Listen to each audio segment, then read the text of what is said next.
Okay, thank you for willing to be part of this Mayor's Charities Initiative and the video interviews with charities. So for the purposes of the video, would you say your name, please, and the name of your group?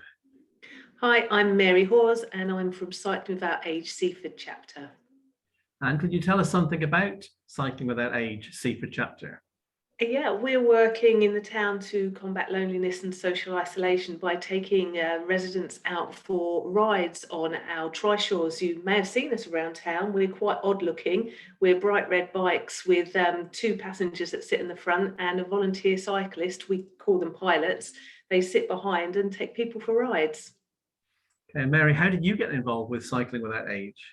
I got involved with it by watching an interview with the group that had just set up in Brighton about 4 or 5 years ago. And I look after my dad, and I thought he would absolutely love to go out for rides along the seafront. He has very poor mobility. And not long after that was on television, Pete Tatum put a notice on Facebook and asked if anybody would be interested in setting up a group in Seaford. And I went along to the meeting, and the rest is history. Yes, good. And we do certainly see you around the place. So do you have a base in Seaford, and how many of you are there? Are there volunteers? Are there staff? What are there? We're fully volunteer run. There's two core members running it, myself and Pete, but we have around 20 volunteer pilots, and a couple of those are very active and help us out with admin and other things as well. We are supported as well by Mr. Cycles, who looks after the bikes for us.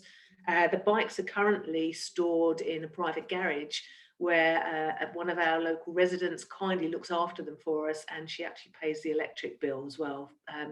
So they're there at the moment, but we are looking for a permanent home of our own. Okay, I'm sure people listening to this will be somebody somewhere has that permanent home. So in terms of where you are about to get to in terms of the third trishaw and where you began, how long did this take? How many years, and how did it build up? Well, we started back in 2018, and we had to raise an awful lot of money for the bikes delivered, because they come over from Copenhagen where they're hand built. You're looking at just under £8,000 a bike. So there was a lot of fundraising that went on in the first 6 months to a year. And we were very lucky for a generous donation. We actually managed to beat our target for a bike and managed to buy two straight off. So we were incredibly fortunate to start with two, because it's so much more fun with two of us out there. And we have just had a massive fundraising boost, and we are about to order our third bike, which will be a wheelchair accessible bike for both manual and electric wheelchairs. So that's going to open up our service to a whole new group of people.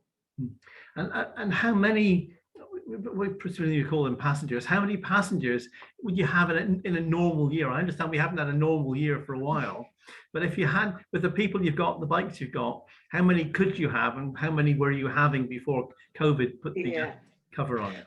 Well, my ideal would have those bikes out every morning and every afternoon and every summer evening, taking people out. But we are limited with volunteer hours, because, say, everyone volunteers, so we have to work around their hours. We're currently working with 3 of the residential settings in town. We were working with 11 before lockdown, so we're waiting for them to come back to us as and when they're ready. We're staying in touch with them.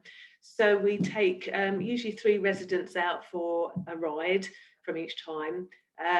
And also we've just started working with the Down Syndrome Development Trust. We spent a fantastic 3 hours on Sunday up and down the prom with their families, and that was really, really rewarding. So we'll be doing regular rides with them now. And people can ring us up or get in touch with Facebook or email, and we'll pick them up from home and take them out for a ride too. So we have no sort of, I can't say to you we have 20 people or however many, but I think so far, since we've been going again in May, we've taken out around 30 passengers, which is good considering it's only been just over a month. Mm-hmm. So it doesn't have to be someone living in a care home or nursing home. It could be somebody living at home who would like to go out a bit more, perhaps that mobile. Yeah, anybody who's feeling a little lonely or isolated, for whatever reason, be that mobility reasons or confidence, get in touch and we'll take you out for a free ride.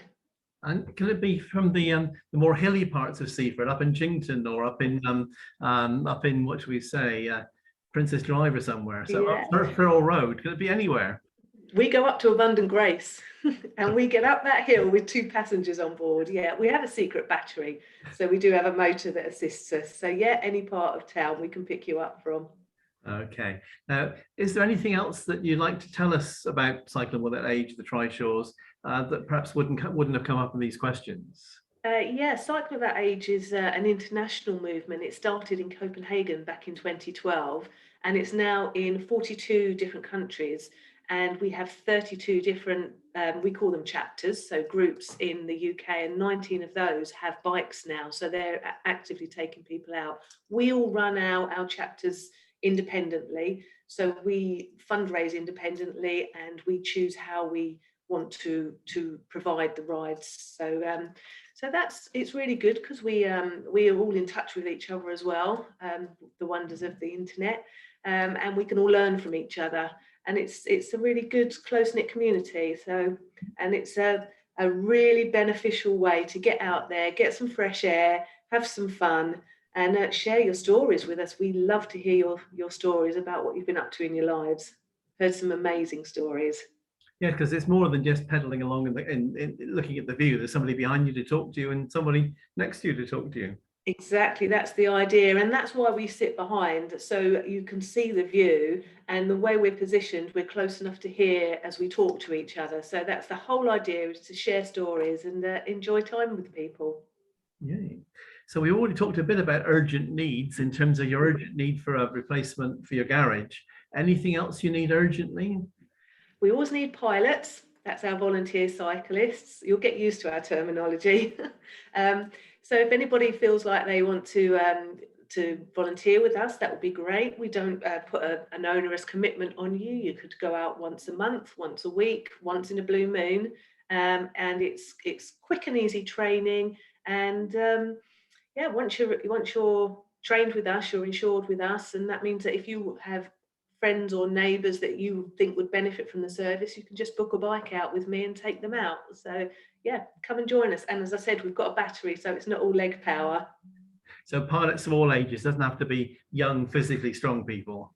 No, all ages. I do believe the oldest pilot is in their 90s, and again, they're in Copenhagen. So. Right. I thought you were going to tell me who it was in Seaford at that point. But, no, I'm not spilling the beans here. Okay. Well, so thank you for spending time with me today. And I'm looking forward to being able to post this to the Mayor's Facebook and to wherever you want to put the video for yourselves. Just to say that we've been working on profile raising up until now because of COVID, and we couldn't run events.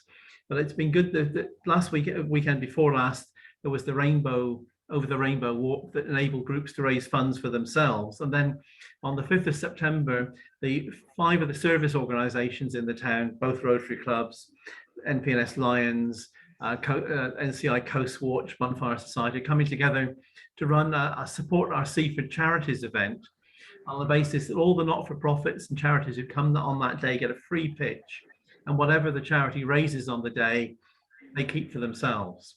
So it's a self-help fundraiser, and that these service organizations have come together to run that. So Central Arena, sports demonstrations, music, bands, charity stalls, food and drink, the Martello Tavern and the tent. Lots to do on the day. So do you think that Cycle with Age could be with us that day? Oh, definitely. We'll be there offering taster rides. So come and find us and have a go on the bikes and see what you think. Well, yeah, there's an opportunity for a lap of the Eastfield on a Trishaw. Yeah. So that would be good. Okay, thank you for spending time with us today. Thank you for having us, Rodney.